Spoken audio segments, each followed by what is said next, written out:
বলা উচিত ছিল যতক্ষণ মিরাজ আছে ততক্ষণ মুসাদ্দেকের চান্স অনেক স্লিম চান্স। এই তিনটা শব্দ চয়নে আমার ভুল হয়েছিল। এটা একটা ডিসাইডিং ম্যাচ ছিল, ন্যাচারালি এক্সাইটমেন্ট কাজ করেছে দুই দলের জন্যই, এবং আমার মনে হয় না যে আমরা সঠিক সময়ে সঠিক আমাদের ব্যাটাররা আসলে আকাঙ্ক্ষিত পারফরমেন্সটা করতে পেরেছে।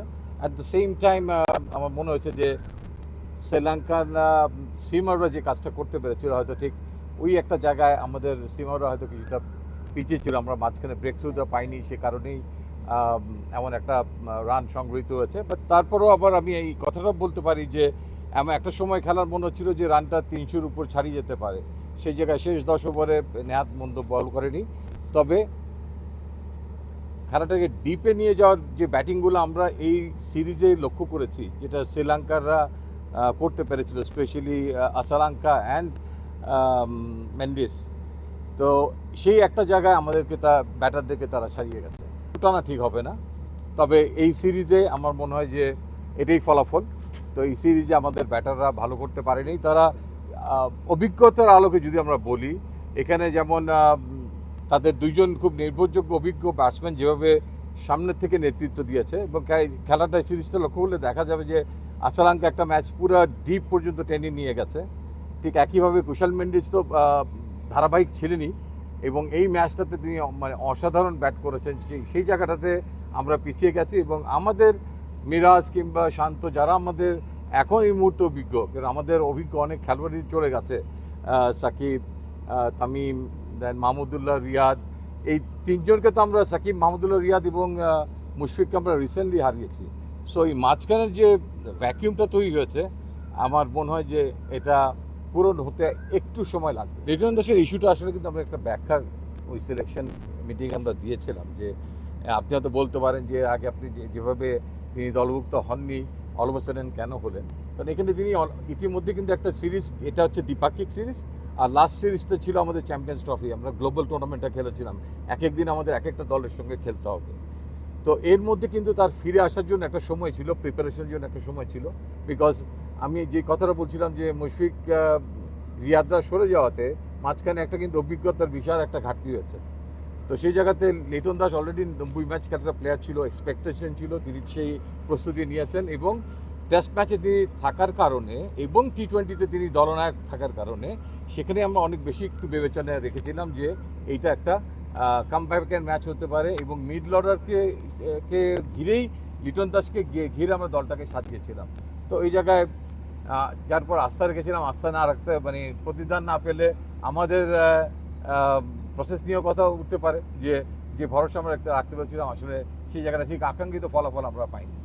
একদিনের ক্রিকেটে কিন্তু লিটন দাস স্কোয়াডের একজন খেলোয়াড়, তো আমাদের সবসময় কিন্তু স্কোয়াডের সেরা কম্বিনেশনটাই সবসময় বিবেচনা করতে হবে, এবং সেই বিবেচনার আলোকে কিন্তু তখন মানে যিনি অবভিয়াসলি ক্যাপ্টেন নন ওই ফর্মেটে, তো তিনি তো অবভিয়াস চয়েস না, সে কারণেই আমাদের ম্যাচ জেতার কারণে আমরা নিশ্চয়ই সেরাটি জিনিসটাকেই বেছে নেবো যখন আমাদের একটা কম্বিনেশন ক্লিক না করে। এই মুহূর্তে যদি বলেন আমাদের হাতে ইন্টারন্যাশনালি কম্পিট করার মতো খেলোয়াড় তো সেখানে তো স্বল্পতা কিছুটা আছে, আমাদের এই টিমের খেলা কিছুটা বেড়েছে, সেখান থেকে কিছু খেলোয়াড় তৈরি আসছে, এবং আপনি নাম করলেও বলবে দেখবেন যে হয়তো দেখা যাবে যে হয়তো 30 জন খেলোয়াড়কে ঘিরে আবর্তিত হচ্ছে এই মুহূর্তে, এবং পাইপলাইনের প্রসেসে আমাদের এইচপি এবং এই টিমের জন্য খেলে আরও কিছু খেলোয়াড় হয়তো প্রস্তুত হবে। বাট রাইট ওয়ে আমার মনে হয় যে এখানে আমরা যারা আছি সবাই জানি যে আমাদের হাতে প্লেয়ারের সংখ্যা মোট কত আছে যারা নাকি ইন্টারন্যাশনালি কম্পিট করতে পারে এই মুহূর্তে। এখন যে খেলার পরিমাণ বেড়েছে আমি বলবো সেই আলোকে এটা আইডিয়াল সিচুয়েশন না। একটা হয়তো 3-4 বছর আগেও এত ঘন ঘন খেলতে হতো না, যেটা এই মুহূর্তে বাংলাদেশকে খেলতে হচ্ছে।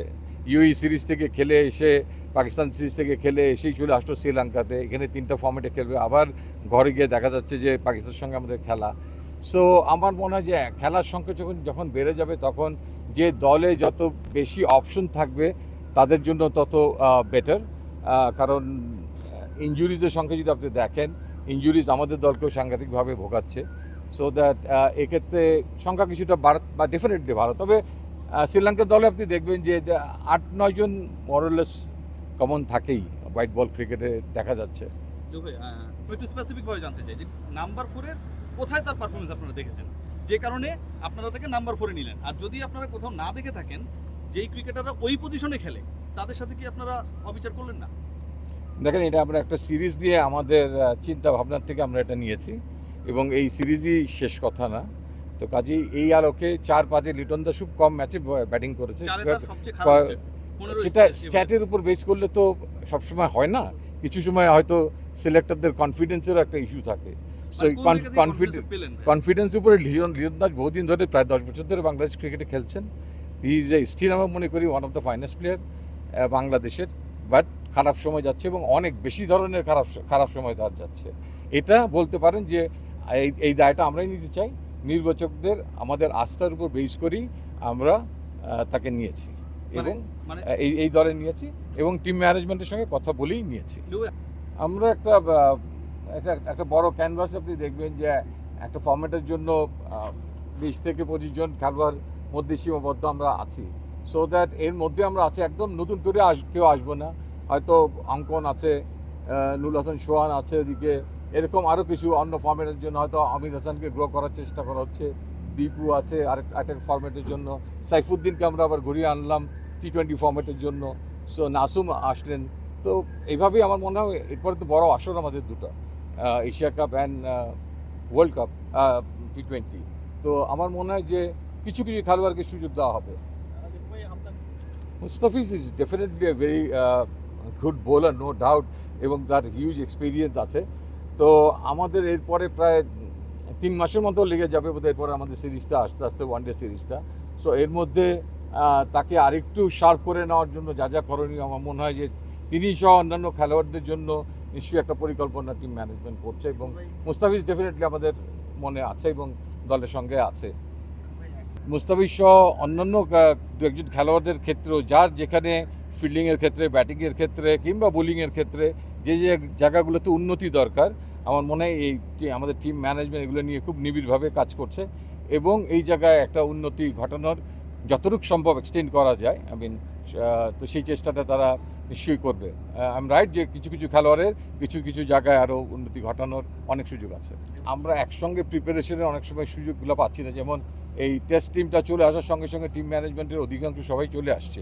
হোয়াইট বল প্রিপারেশনটা আমাদের স্থানীয় কোচের আন্ডারেই হচ্ছে। তো আমার মনে হয় সেখানে হয়তো নাথান ছিলেন। আমার মনে হয় যে একদম ফুল টিম ম্যানেজমেন্টের আন্ডারে যখন কন্টিনিউয়াসলি একটা প্র্যাকটিস সেশন থাকবে, আমার মনে হয় যে এই ঘাটতিগুলো এবং পরবর্তী পর্যায়ে তার রিফ্লেকশন তো হতেই হবে। দল যদি ভালো করতে হয় তো প্রত্যেকটা খেলোয়াড়ের কাছ থেকেই, শুধু মুস্তাফিজ না, প্রত্যেকটা খেলোয়াড়ের কাছ থেকেই নিবেদনের জায়গাটায় শতভাগ আমরা আশা করি। আপনারা দেখেন অনেকেই ইউটিউব করেন এবং আমার মনে হয় যে অনেকেই বোধহয় ওকে সবাই মনে কম বেশি এডিট করেন। এডিট ছাড়া কেউ, আমি কলম লিখতাম, কলমের শব্দ চয়নের কাটাকাটি ছাড়া বোধহয় লিখতাম না। সো দ্যাট আমি ওই প্রোগ্রামটা করছিলাম লাইভ এবং আমার মনে হয় যে আমি বোধহয় ততক্ষণে 20-25 মিনিট কথা বলে ফেলেছিলাম সবার সঙ্গে এবং অগণিত প্রশ্ন নিয়েছিলাম। এবং আপনি যে কথাটা বললেন, আমি আমার প্রশ্নে আপনি যা বলেছেন আমি তাই আসলে বলেছি যে যতক্ষণ মিরাজ আছে ততক্ষণ সুযোগ নেই। তো রাতে যখন আমি গেলাম, চিটগাং গেলাম খেলা দেখতে, এরা খেলছিল আমাদের প্রস্তুতি ম্যাচগুলো, তো রাতের বেলা আমি গিয়ে দেখলাম, তখন আমার মনে হলো যে আমি 3টে শব্দ ভুল করেছি। বলা উচিত ছিল যতক্ষণ মিরাজ আছে ততক্ষণ মুসাদ্দেকের চান্স অনেক স্লিম চান্স। এই 3টা শব্দ চয়নে আমার ভুল হয়েছিল। তো আমি ভিডিও রিয়েলাইজ করেছি যে আমি বক্তব্যটা ঠিকভাবে উপস্থাপন করতে পারি নাই। দেন তারপরে 2 দিন পরেই দেখা হয়েছে আমার সঙ্গে মোসাদ্দেকের, and I said sorry too, যে এটা আসলে সব আই ডিডন্ট মিন ইট। ভালোই হলো আপনি প্রশ্নটা রেজ করে, একদিক দিয়ে ভালোই হলো। সো তার সঙ্গে আমি উইদিন 48 আওয়ার্স এই বার্তাটা পৌঁছে।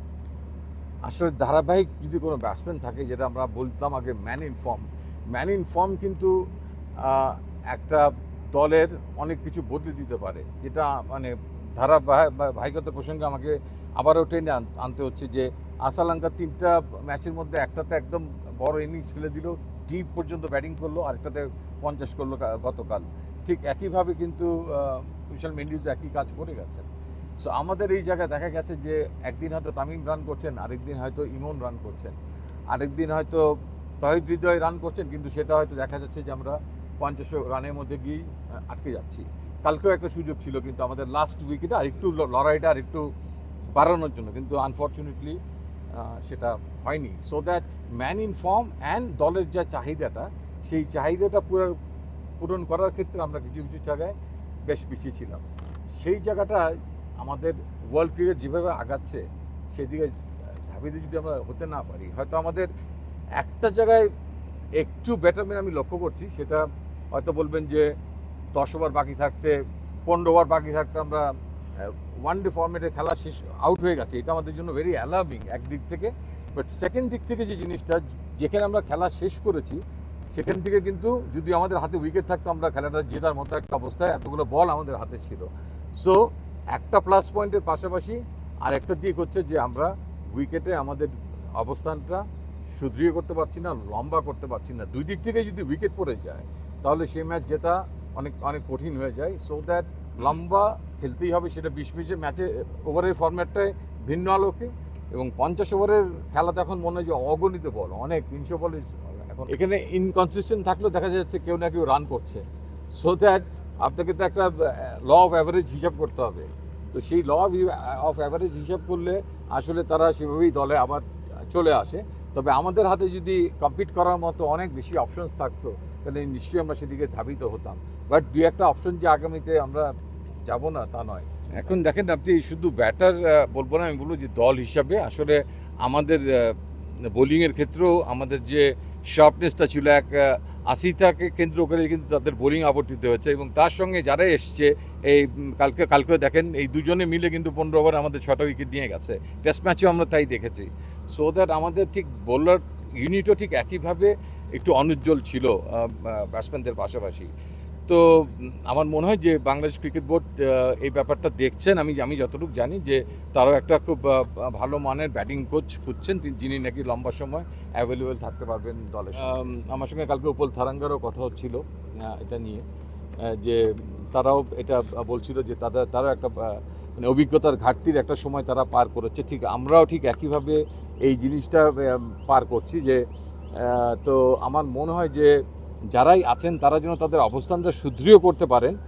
বাট তারা যদি অগণিত ম্যাচ খেলতে পারেন তাহলেই কিন্তু তারা এই ম্যাচের অভিজ্ঞতাকে পরে এক্সপ্লয়েট করতে পারবে। তাদের যে বিচ্যুতিগুলো আছে সেগুলোকে যদি শোধরানো যায়।